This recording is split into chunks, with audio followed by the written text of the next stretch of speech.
true crime stories explore real-life mysteries that are often sad and scary. But did you know there's a Facebook page in Louisville dedicated to the fans of these podcast stories? It's called the Louisville Murderinos.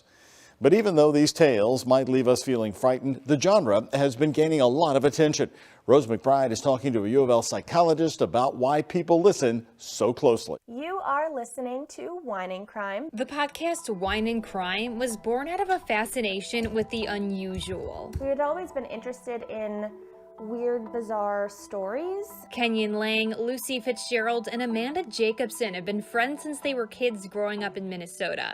Now they're business partners, with all three running the true crime comedy podcast. It's great. You know, I have the best job on earth. I get to wear my pajamas, drink wine, and laugh with my girlfriends. It all started 4 years ago, back in 2017. We were on Twitter chatting with people, being like, keep an eye out, we're gonna be a new podcast, we're coming soon. And suddenly we had 500 followers, then we had 1,000 followers. Wine and Crime started in a true crime boom, when the genre started growing in all types of media. This is the Murder Squad. Welcome to my favorite murder. Hello and welcome to True Crime Daily, the podcast. Data from the analytics company Podtrac shows we are in a booming market for these stories. Using genres listed by Apple Podcasts, none of the 10 most downloaded news shows of 2017 were in the true crime genre. But in 2018, that number rose to 2, 4 in 2019, and a whopping 9 out of 10 in 2020.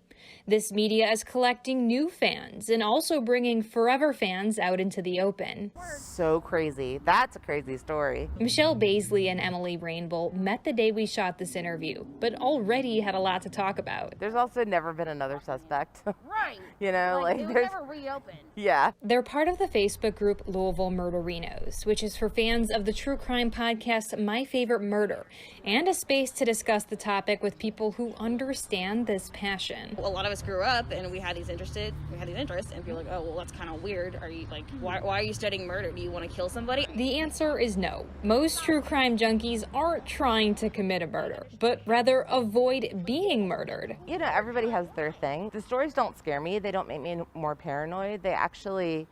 I kind of like putting a name with a threat and making the unknown kind of known. People want to absorb all the information to protect themselves. Michael Cunningham is a psychologist and communications professor at U of L.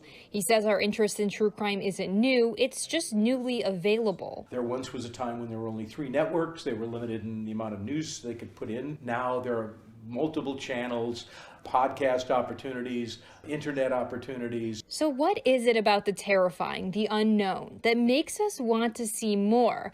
Well, part of the answer lies in our brain. This has to do with the aspects of the limbic system and the prefrontal cortex that are attuned to protection. There is a physical component, but also a social component, and a gender component too. Wine and crime demographics show 90% of listeners are women. A majority of the Louisville Murderinos group is composed of women as well. Women protect themselves through their personal relationships and the information they have. It's like how men watch Bear Grylls, so whenever they're out in the middle of the woods, they know how to survive. Well, unfortunately, we're in a metaphorical, we're always in the woods, and there are constantly predators around us. And so for us, it's a survival thing. And it's also really cathartic to kind of take back some of this violence. Kenyon, Amanda, and Lucy use comedy as a way to do that by bringing some levity to horrifying crimes and taking power away from the perpetrators. In that way, kind of empower victims and their families to be like, this person is not to be revered, this person is to be reviled. These stories, that fascination with the unusual and bizarre has always been around. Now it's just coming out of the shadows of society and into the mainstream. There have always been shows like Forensic Files or Unsolved Mysteries or whatever, and I just think that podcasts are the latest medium for telling these stories.